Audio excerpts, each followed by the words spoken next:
Bagay ba? Ganda na ba?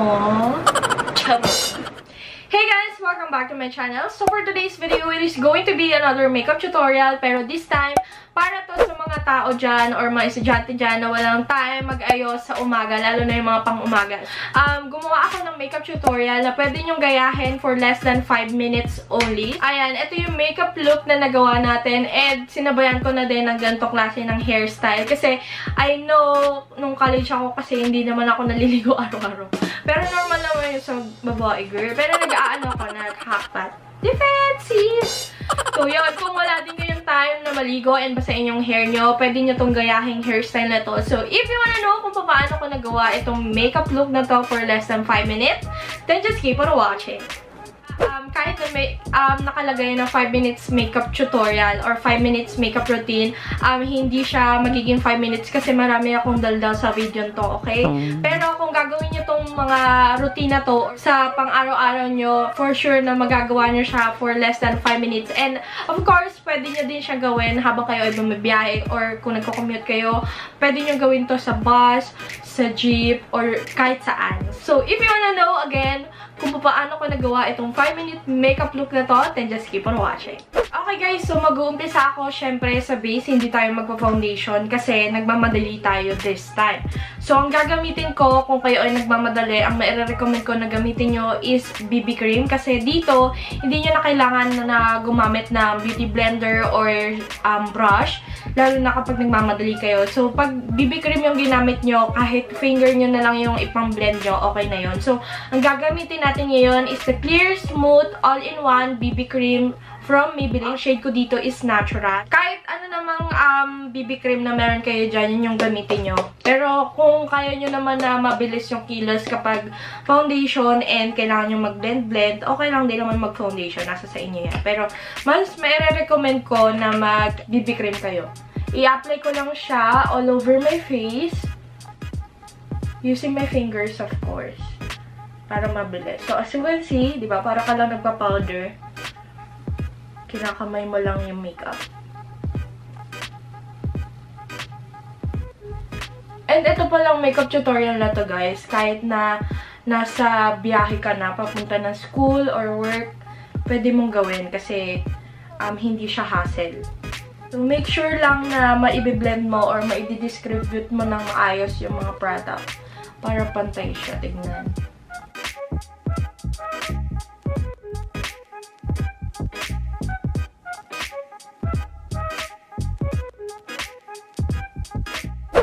And then, pagkatapos nyong i-blend yung BB cream sa face nyo, pwede na kaagad kayo mag-move on sa concealer. So, pwede kayong gumamit ng kahit anong concealer.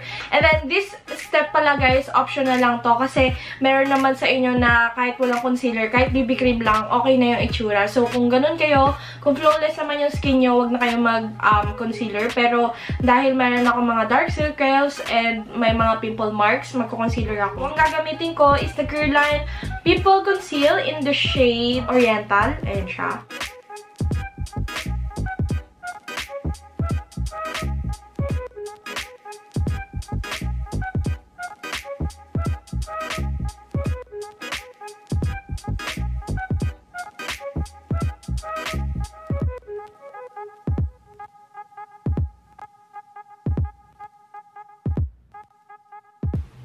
So, itong concealer na to, sobrang light coverage lang nito, pero makakatulong pa rin siya para blur out onti yung mga dark spots ko. So, ayan, nilagyan ko lang yung mga dark spots ko, as you can see, and then yung dark circle ko. And then, i-blend ko siya using my finger kasi wala tayong time na kumuha pa ng sponge, diba? I-blend nyo lang siya using your fingers kasi as you can see, guys, oh, madali siyang i-blend, diba? Kaya finger na lang yung biniblend ko or pinang-blend ko dito. Pero kung gusto nyo pa rin ng sponge or kung hindi kayo sanay sa pag-blend using your fingers, syempre pwede nyo pa rin gamitin yung sponge nyo. Kung mas nadadalian kayo doon. Pero kasi, di ba, kapag nagmamadali ka, yung sponge mo kung saan-saan nakalagay pa.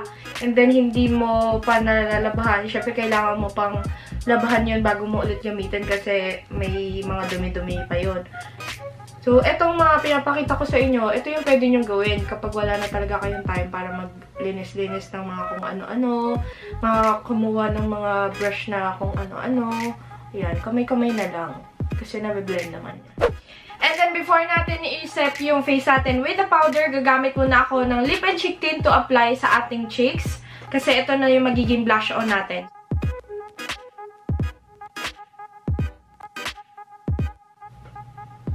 Pwede din naman kayong gumamit na powder blush on kung meron kayo. Pero para mas magtagal na din yung makeup ko or yung blush on, lip and cheek tint yung gagamitin ko. Pero kahit ano namang mas prefer nyo, yun na lang yung gamitin nyo para mas sanay kayo, diba? Or after nyo mag-concealer, kung hindi nyo naman kayo mag-lip and cheek tint sa cheeks nyo, pwede nyo na siyang iset with powder. So, ang gagamitin kong pressed powder is this. This is the Nichido 2-Way Cake in the shade beige. Iset nyo lang yung face nyo kasi ayaw naman natin na mag-crease tayo, diba? Lalo na kapag nag-apply kayo ng concealer din. Pero kung BB cream, kung matte naman yung BB cream nyo, yung ginamit natin kanina, matte yun. Kapag yun yung ginagamit ko, hindi na ako nalas na nagpa-powder. Kasi dry naman yung skin ko, kaya okay na yun. Pero, kung nag-concealer kayo, syempre kailangan nyo siyang iset para hindi siya mag-crease. And para tumagal siya. Iset nyo lang yung buong face nyo.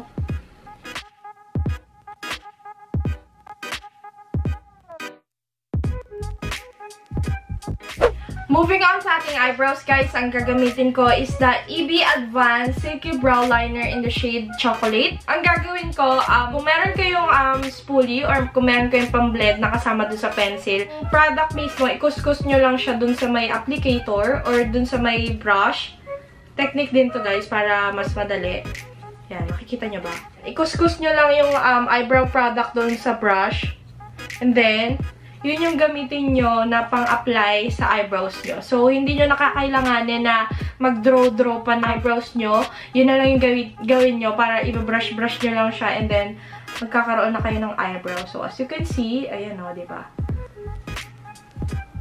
So, technique din to, guys, para dun sa mga hindi pa masyadong alam kung paano mag-eyebrows.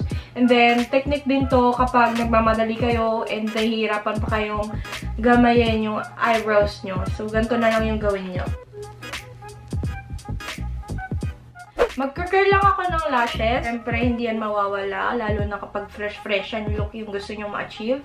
And then, gumamit lang kayo ng kahit anong mascara nyo na nandyan sa tabi nyo or hawak nyo. Gamitin nyo yan. At syempre, huwag natin kakalimutan yung contour. Kahit na huwag na kayo mag-contour sa face nyo. Basta yung nose nyo, girl, i-contour nyo yan. Kahit sa school kayo pupunta, i-contour nyo yan. So, ang gagamitin ko, yung lagi kong ginagamit. And on the go din to. Kasi sobrang lit din niya. Pwede ko lang siya ilagay sa pocket ko. And ito lang yung dalhin kong makeup pang retouch. Okay na yun. Kasi sobrang importante sa akin ng nose contour. As you can see, flat yung face ko. Kasi naglagay tayo ng BB cream, powder, concealer, kaya napa-flat siya. So, gagamitin ko lang din yung finger ko. As you can see, hindi tayo gumagamit ng brush, diba? So, ewan ko na lang talaga kung maliit pa kayo sa makeup tutorial na to. Pero sa eyebrows, nag-brush tayo sa eyebrows. Yan, contouran mo lang yung ilong mo, girl, para naman, diba? Yun, dun tayo babawi, sa contour sa ilong. Yan, o, diba? And then, kung gusto nyo din na magkaroon ng kulay yung lids nyo, pwede nyo gamitin yung pinang-contour nyo.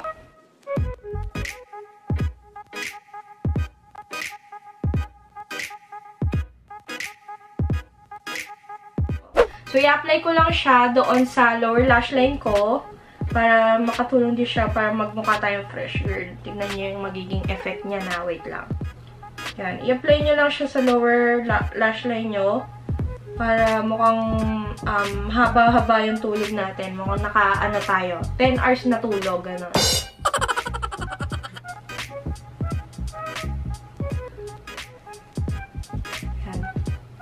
O, diba? Fresh! And then, next pala is mag-highlighter tayo. So, ito, lagi nyo na ito nakikita. Favorite na favorite ko to. Nabili ko to sa bench. Kahit saan bench, siguro meron ito. Ewan ko lang ngayon na, kasi dati ko pa to binili. Dati ko pa to ginagamit. So, yan. I-apply ko lang siya sa mga lugar na gusto kong i-highlights, of course. There. O, diba? Pa-fresh lang ang makeup tutorial natin ngayon. Pero magagawa nyo siya in less than 5 minutes. Fresh pa rin. Kahit late. Ganon. And para sa ating last step, kumuha lang ako ng lip tint. Yung pinang-apply ko din ng blush on or lip and cheek tint dito sa cheeks natin. Pero kung gusto nyo or mas gusto nyo na lipstick yung gamitin nyo, nasa sa inyo yan.